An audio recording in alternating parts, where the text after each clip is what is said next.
writing this. But here I am. To keep things confidential, I'll speak in general terms and use fake names. Let's call my husband Deegan and me Jenny. We're both in our 20s and have been married for over 2 years. We crossed paths unexpectedly in public, started chatting, exchanged contact info, and the rest, as they say, is history. It felt like love at first sight, at least for me. We dated for 6 months and then lived together for a year before tying the knot. Due to my parents' insistence, we had a large wedding. They covered all the expenses except for the bar tab and our honeymoon, which Deegan's parents paid for. My parents adore Deegan, and his parents have a deep affection for me. Our marriage has been fantastic, and I wouldn't change a thing. Deegan treats me exceptionally well, and I do the same for him. It's just our natural way of expressing love. Now, you might wonder, what's the issue here? Well, the problem is that I cheated on Deegan with a colleague from work 2 months ago, and now I'm burdened with guilt. Whenever Deegan does something kind for me, I feel terrible inside. I'm overwhelmed with guilt and a sense of not deserving his kindness. In an attempt to make amends for my betrayal, I've been exceptionally attentive to him since we returned from our trip. While we've always been naturally affectionate with each other, I'm taking it to another level. My dad even playfully teases us, suggesting we get a room because we're constantly engaged in some form of public display of affection. Like I mentioned earlier, I won't delve into details, but I want to clarify how things unfolded with my coworker. I was chosen to join a special work team at my company. This project was a significant venture for the company and held great importance for our shareholders. Working on this assignment was satisfying but incredibly demanding and stressful, to the extent that one of our team members, a woman, experienced a nervous breakdown. Most of our work on the project was done remotely, but we did have 3 in-person team meetings along the way. As we neared the project's completion, something went wrong with the part I was responsible for. This required me to spend a week at one of our regional offices to fix the issue. Initially, 3 of us were scheduled to go, but at the last minute, the woman I mentioned, who had the nervous breakdown, had to cancel for obvious reasons. This left me and another coworker, whom I'll call Percy, to tackle the problem and ensure the project met its deadline. We were on a tight schedule and worked continuously from 7 a.m. to well past 10 p.m. for the first 2 nights, spending every available moment together. We worked together in the office and ordered food for both lunch and dinner. I was extremely stressed, and I felt like I was about to have a nervous breakdown as well. Thankfully, by 4 p.m. on Wednesday, we managed to solve the problem. To celebrate, we went to a nice restaurant and had a bit too much to drink. After returning to the hotel, one thing led to another, and I cheated on my husband. It was a spontaneous, thoughtless action. At first, I didn't have any negative feelings about it because I somehow justified it due to our hard work. So, the next night, Percy and I repeated what we did the night before. However, after being together on Thursday, the harsh reality of our actions hit me, and then Percy. We quickly regretted what we had done. Percy knew I was happily married, and I knew he was engaged to be married. We decided right then and there to forget about it as if it never happened. We were also worried that if news of this affair ever got out within our company, it could damage our reputations and potentially jeopardize our jobs, since it occurred during a company-paid business trip. We went our separate ways that night and agreed not to speak or communicate unless absolutely necessary. It wouldn't be too difficult since the project we worked on was a unique situation, and we lived on opposite sides of the country, making it unlikely for us to cross paths again. We ended things that night, or so I thought.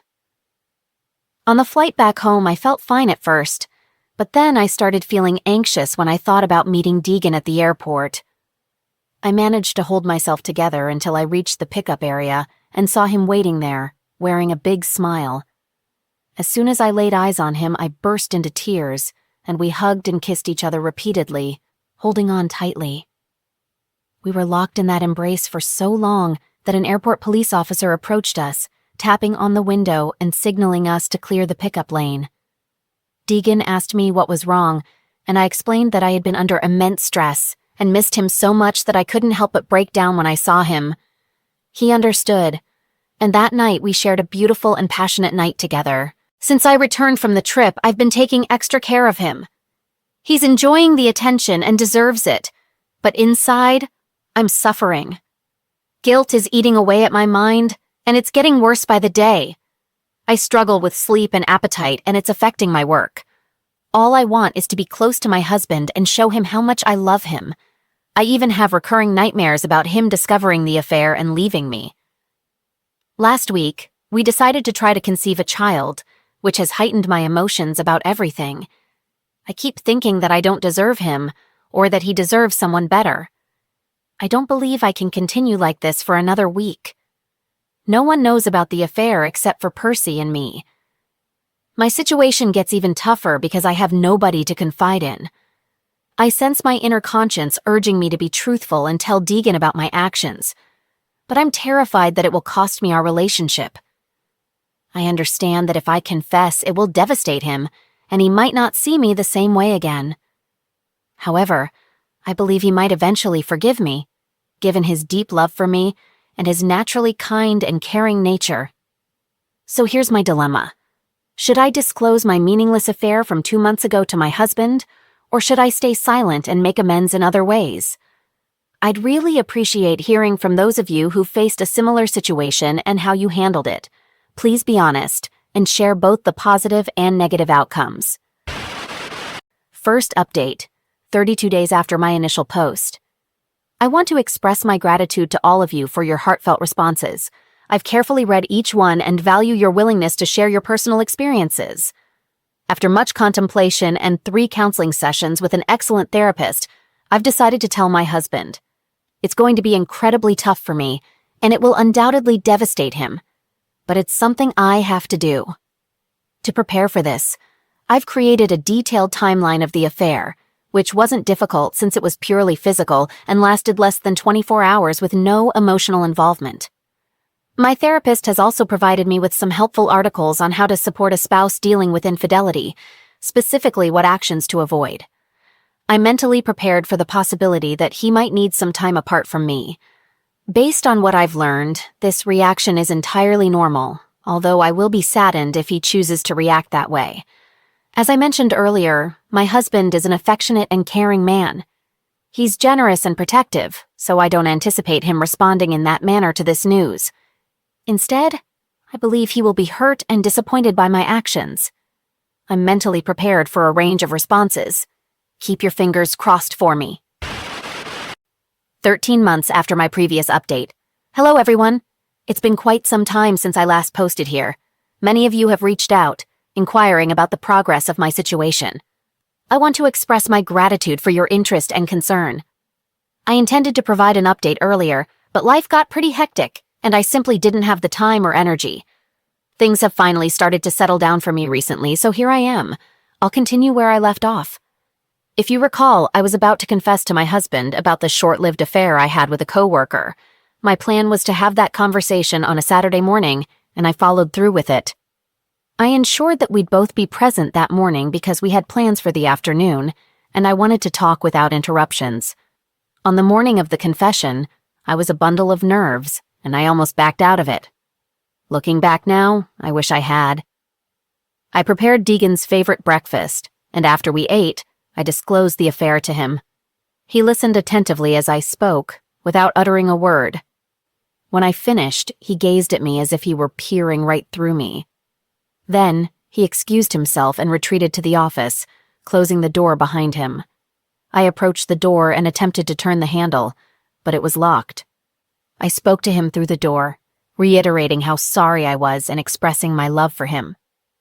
I informed him that I'd be waiting in the living room when he was ready to talk. Based on what I had read in articles, it suggested that those who have strayed should give the betrayed partner plenty of space, so that's precisely what I did. After a few minutes, I thought I heard him talking to someone, so I quietly went back to the door to see if I could make out the conversation. Unfortunately, I couldn't, so I returned to the living room. Then, I received a call from my mom, which I let go to voicemail because I didn't have the time to talk to her. About 10 minutes later, there was a knock at the door. When I looked out, I saw my parents standing there, I opened the door and was about to suggest they come back later because Deegan and I were in the middle of a private discussion. However, my mom mentioned that Deegan had called them and confessed everything. I couldn't believe it and was left speechless. My dad asked if it was true, and I asked, "True about what?" My dad inquired, "Did you have an affair with one of your co-workers?" I admitted to it and started crying. My mom asked how I could do such a thing. Before I could respond, Deegan emerged from the office and began conversing with my parents, completely ignoring me and referring to me in the third person. He requested that my dad take me away from there as he wasn't in a good state of mind. I continued to try to communicate with him, but he kept ignoring me, focusing solely on my parents as though I were invisible. Desperate for his attention, I approached him and hugged him. Though he didn't push me away, he didn't hug me back either. After I let go of him, he returned to the office and locked the door. My parents began asking me questions about the affair, which upset me, and I ran into the bedroom. My mom followed me in, and we had a conversation for a while, and then she helped me pack a few things. Before leaving, I spoke to Deegan through the door, expressing my love for him and stating that I would stay away until he was ready to talk.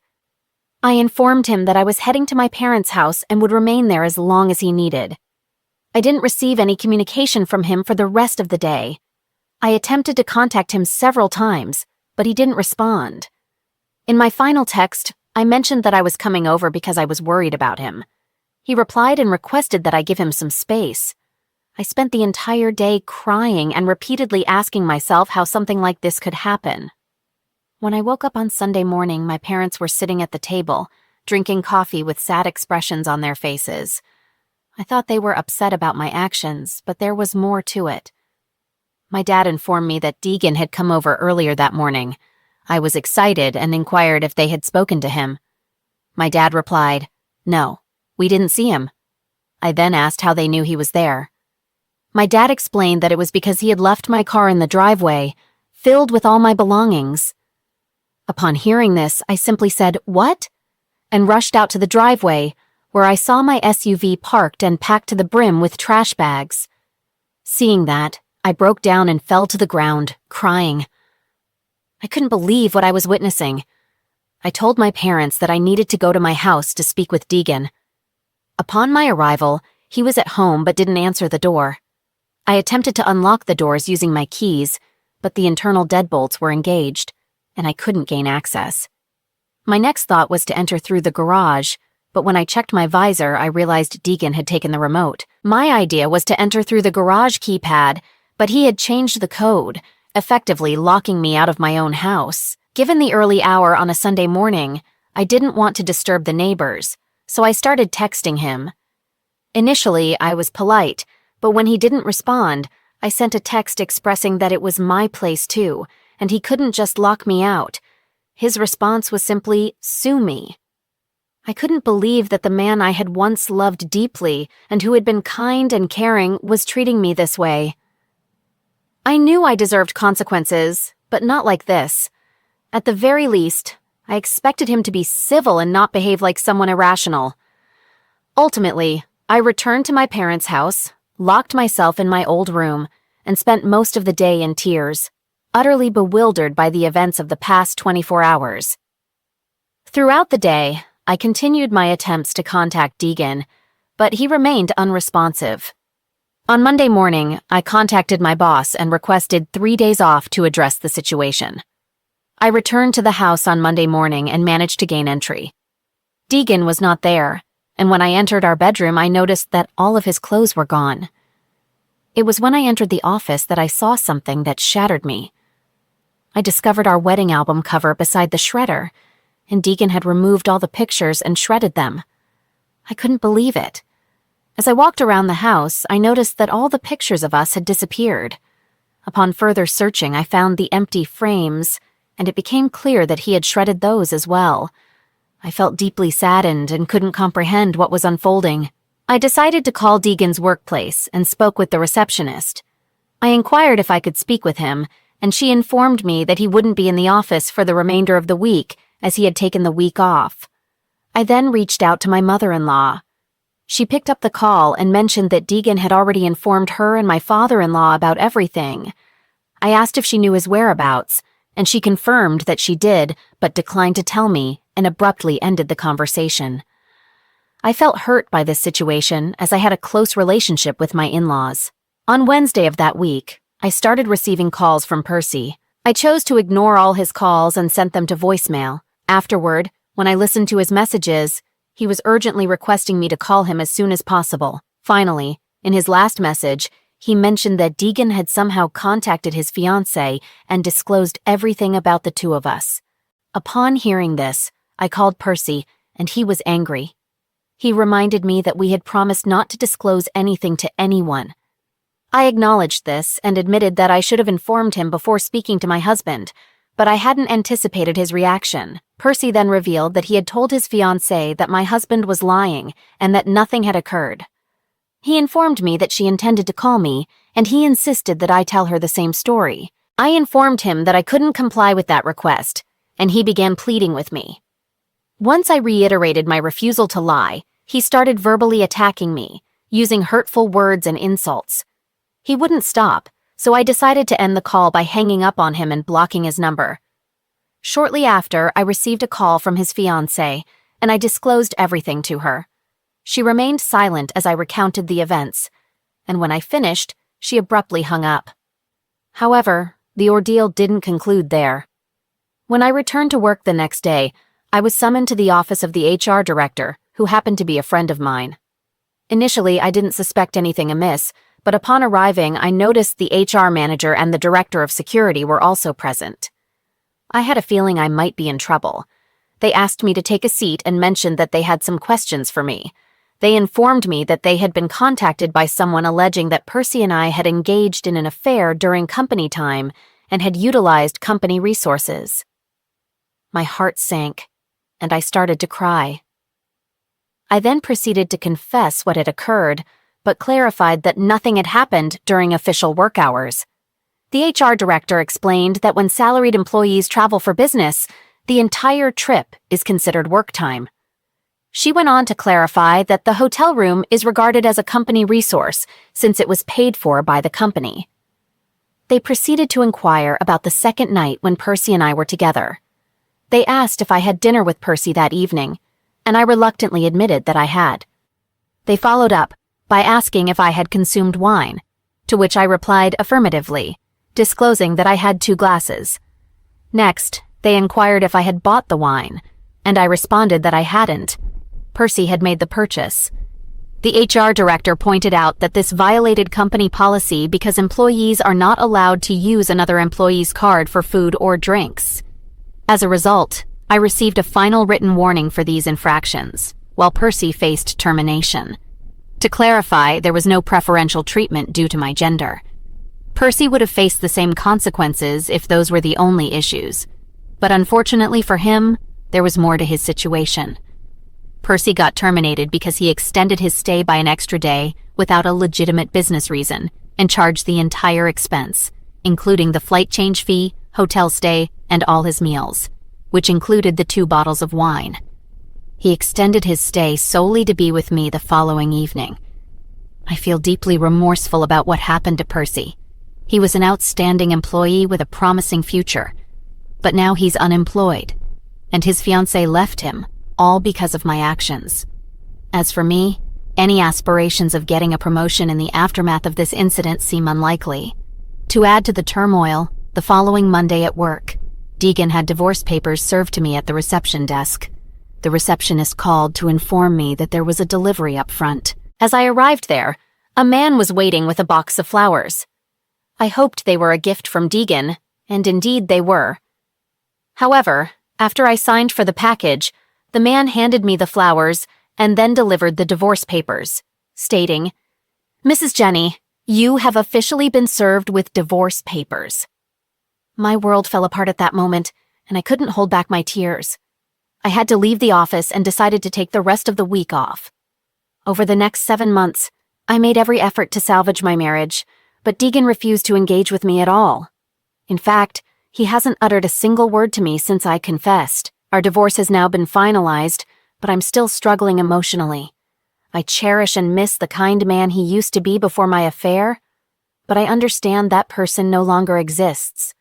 I acknowledge that I deserve to face consequences for my actions, but I never anticipated Deegan's reaction. I knew there was a slim chance that my confession could end our relationship, but I believed that likelihood was exceedingly rare. I want to conclude with a message for my husband. Babe, if you ever come across this, I want you to know that I am genuinely sorry and will love you eternally. All right, that was a fun story. Now let's move on to another exciting one. Stay tuned and let's dive in. I'm 36 years old, and my wife is 38. We first crossed paths when I was in my 3rd year of college, and she was in her 4th. Since that day, we've been together. After dating for 3 years, we made the decision to move in together. Then, after 3 more years, we tied the knot. 2 years after that, our happiness grew when my wife became pregnant, and we welcomed our daughter into the world.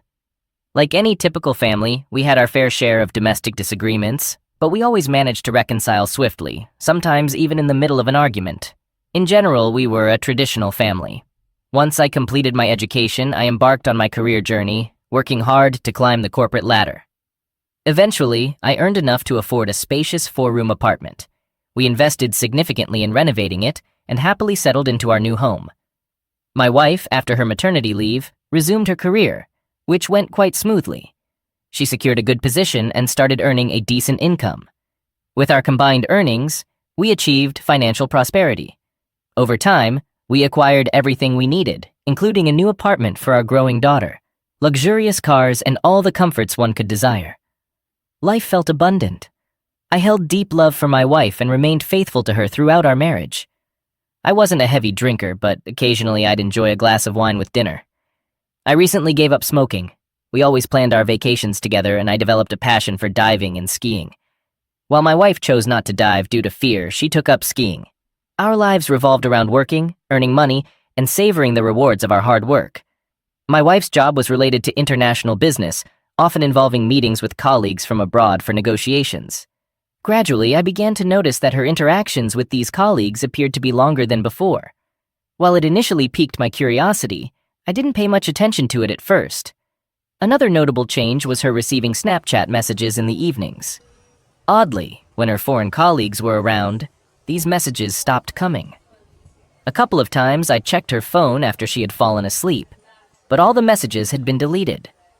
I observed that the last message consistently arrived around 7 p.m., even though her phone received notifications after she had already gone to bed. In the end, suspicion completely consumed me. One evening she arrived home late, around 10 p.m., and I, perhaps foolishly, jokingly inquired if she had bid farewell to her secret admirer. I witnessed a fear in her eyes like never before. However, once she realized I was teasing, she smiled and dismissed it, calling me a fool. Furthermore, she occasionally traveled abroad to visit her colleagues in return. When my suspicions peaked, I reached a breaking point. I resorted to installing spyware on her phone, enabling remote control through SMS or my personal account. This software could capture audio from her surroundings, take pictures with the camera, and send all the data to my personal account. One day she embarked on another business trip, and in the evening, after spending time with our daughter, assisting her with homework, and putting her to bed by 10 p.m., I accessed the spyware account and instructed it to record her phone's surroundings for 10 minutes. A few minutes later, a recording popped up on my account, and upon listening, I heard my wife's voice in a room with a man. They conversed in English, and I comprehended every word. Their discussion revolved around ordinary life matters, accompanied by laughter. I realized they were alone in that room. Then, a sudden clinking of glasses amid their laughter sent my heart racing. At that instant, I sent another command to record for an additional 20 minutes and capture an image of the surroundings. Shockingly, the photo came out as a dark square, indicating the phone was placed with the camera facing down. Swiftly, I directed the program to snap a picture using the front camera. The resulting photo showed the phone resting on the bedside table in the room, partially capturing the bed's headboard and an adjacent wall lamp. 15 minutes later, another recording emerged, sending shivers down my spine. As I played it, their laughter and conversation filled my ears once more. I found myself in a state of disbelief and shock, as if my entire world were collapsing right before my eyes. Stunned, I poured myself a drink and instructed the program to record for an additional 4 hours, during which I drowned my sorrows in alcohol. The following morning, Thursday, I was utterly shattered. As it was time for my daughter to go to school, I informed her that she didn't need to attend classes that day. I also notified my boss that I would be taking a couple of personal days until Monday. My wife's expected return was on Sunday, so I settled down and began listening to the 4-hour recording. However, I could only bear to listen for 40 minutes because at that moment I unmistakably heard the sounds of my wife's pleasure, the same sounds I had known for over 13 years. It felt like a sharp knife had pierced my heart, causing both emotional and physical anguish. Stunned and overwhelmed, I hurried to the bathroom, feeling nauseous. I couldn't tell if it was a hangover or the current situation causing it. I stood under a freezing shower for 20 minutes, desperately seeking relief. Afterward, I took our daughter to visit her grandparents, promising to explain everything later, and then returned home alone. During lunch, my wife called and genuinely inquired about my well-being. I stood there in silence, unable to utter a word, feigning a poor connection. I informed her that I wasn't feeling well and would stay home for a few days, entrusting our daughter to her grandmother's care. That day felt like the most agonizing of my life. I experienced a personal hell, feeling utterly lost and unsure of how to proceed. My mind was consumed by a constant buzzing that drowned out my own thoughts. I sat on the couch and wept like a child, overwhelmed by waves of anger and apathy. The more I let my emotions out, the more they seemed to numb me. By the day's end, I was emotionally drained. In the evening, I returned to the spyware account and began giving commands to the phone. I received photos, some taken from her bag and others from the table. There were recordings of her performances in restaurants with numerous voices, presumably her colleagues. Then, as the evening progressed, I stumbled upon something different. The phone was once again on the bedside table, capturing her voice along with someone else's. However, this time there were no intimate sounds. Unable to endure it any longer, I called her. After 4 rings, she answered, noticeably panting.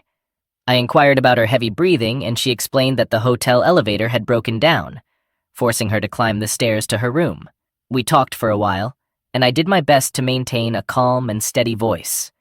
Eventually, I mentioned that I was going to bed, wished her good night, hung up, and swiftly sent a command to the spy program, requesting a rapid series of pictures using the front camera. Her mistake occurred right then.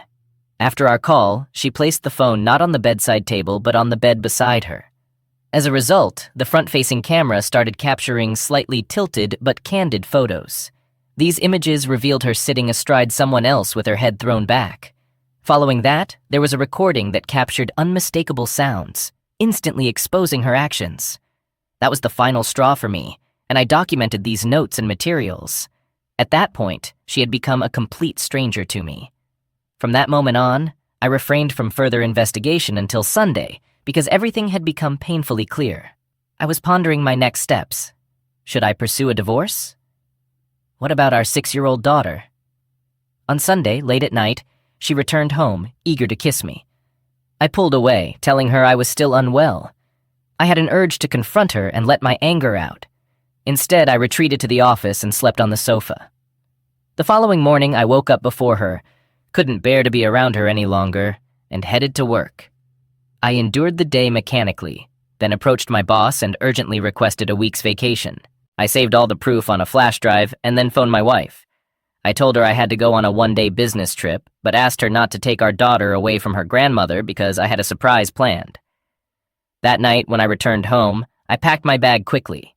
She helped me pack, acting politely and innocently. However, her insincerity made me angry.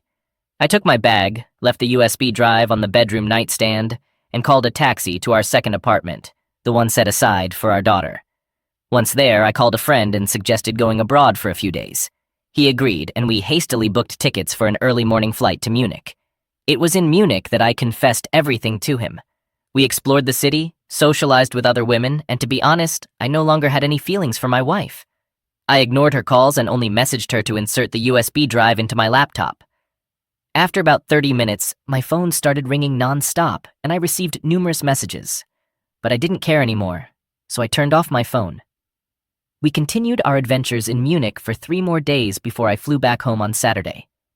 When I returned, I turned on my phone, and it took me 5 minutes to go through a bunch of messages from my wife. However, I chose not to read them because I was afraid of getting confused before going into the apartment. When I entered, it was oddly quiet inside. I quietly placed my bag down, removed my shoes, and was about to wash my hands when she emerged from the bedroom. Oh my goodness. I had never seen her looking so disheveled and swollen, with tears streaming down her face. She dropped to her knees, trying to explain something incoherently amidst her sobs and tears. I maintained a stoic expression, urging her not to make a scene. Then, in a composed manner, I asked her about our next steps. She begged me for forgiveness, once again drowning in tears and mucus. She admitted she had made a terrible mistake, claiming she didn't understand how things had come to this point. She even started calling herself names and so on. But, I realized that I no longer felt sympathy or anger toward her. She cried out that she loved me and had always loved only me, and that all of this had happened because she had been foolish and realized during my absence that she had ruined our relationship. But as they say, revenge is best served cold. I told her that we were no longer husband and wife, just mom and dad for our daughter. We would pretend everything was okay between us, but I would live my life, and she could live hers. She was no longer the only one in my life. She was just my partner in raising our child. Maybe someday I'll change my mind, but for now, the thought of being intimate with her makes me sick. By the way, I told her where I had been and what I had been doing. She said she understood everything and was willing to endure whatever it took. Well, no one forced her to speak. As a result, we now share the same apartment. Although, to be honest, I've already purchased another one for myself and put it in my father's name to avoid property disputes. I spend most of my time sleeping in the office, although occasionally I sleep in the bedroom for my daughter's sake. There have been a few times when my wife tried to hug me when we shared a bed, but I rejected her firmly. It's been 3 months since we were intimate. She hasn't confided in her parents. Only her father knows about my situation. We agreed to take a family vacation once a year for a week, but now we'd have separate beds. I often hang out with friends and have made new acquaintances, including some attractive women. Sometimes I wonder when she'll reach a breaking point and leave or file for divorce, but she hasn't yet. I frequently catch her staring at me like a scared cat. But honestly, I don't care. Even though I see her making efforts, I find satisfaction in her pain. Recently, I provocatively placed a pack of rubbers on my office desk to taunt her. Despite her reaction, she entered the office to say something, noticed the rubbers on the table, and hurried out, probably in tears. She still goes to work, but she doesn't stay late anymore. Although I don't really keep tabs on her. At some point, she tried to explain to me that she had severed all non-business ties with another man. It seems she'll still need to communicate with him for work-related matters, but she swears she doesn't approach him now. By the way, that guy also has a family. I told her that her relationships with sexual partners are none of my concern, and she's free to do as she pleases. She doesn't need to inform me about her intimate encounters. I also stay out late sometimes now, leaving when my daughter goes to bed on Friday nights, for example. Naturally, I don't hold back when it comes to my desires. If I want sex, it happens. In the morning, I go to the office to sleep, or to the bedroom if she's not there anymore. There haven't been any changes in our daily routine at home. I continue to do the grocery shopping, and I enjoy cooking. We still have a housekeeper for cleaning, so that aspect remains the same. I've been covering the rent for the apartment, and I still am. I'm not concerned about how or if she's spending her money. Our communication is limited to our daughter or her parents when they visit, although I have a feeling that if I were to tell my mother-in-law, she might confront her right in front of me. I have a good relationship with my mother-in-law. She's a smart woman who values family strongly. This is probably one reason why my wife doesn't want to leave. It seems like she's afraid of her mom because she knows her mother would ask, "What's going on?" And I won't lie. In general, I tease my wife as much as I can, and I find enjoyment in it. Yes, maybe I've become somewhat of a monster now, but she's the one who brought this out in me. And you know what surprises me? Her persistence and patience. It's like a challenge to me. I wonder how much more she can endure. And please don't start with the whole, "she's the mother of your child, blah, blah, blah." She didn't care much about that when she was involved with that guy. For half a year, she was going on business trips or having affairs in this city without thinking about our daughter or her husband. No comment. Whenever I feel like I might soften, I remember that day and what I felt, and it strengthens my resolve. I become unyielding again. So this is how I'm living now. Our daughter is doing well. We're good parents, and I still help her with her schoolwork in the evenings. Our mutual friends are unaware of our situation. Maybe when I get tired of tormenting her or decide enough is enough, I'll switch off my hostile mode and have a conversation with her. But not right now. Not now.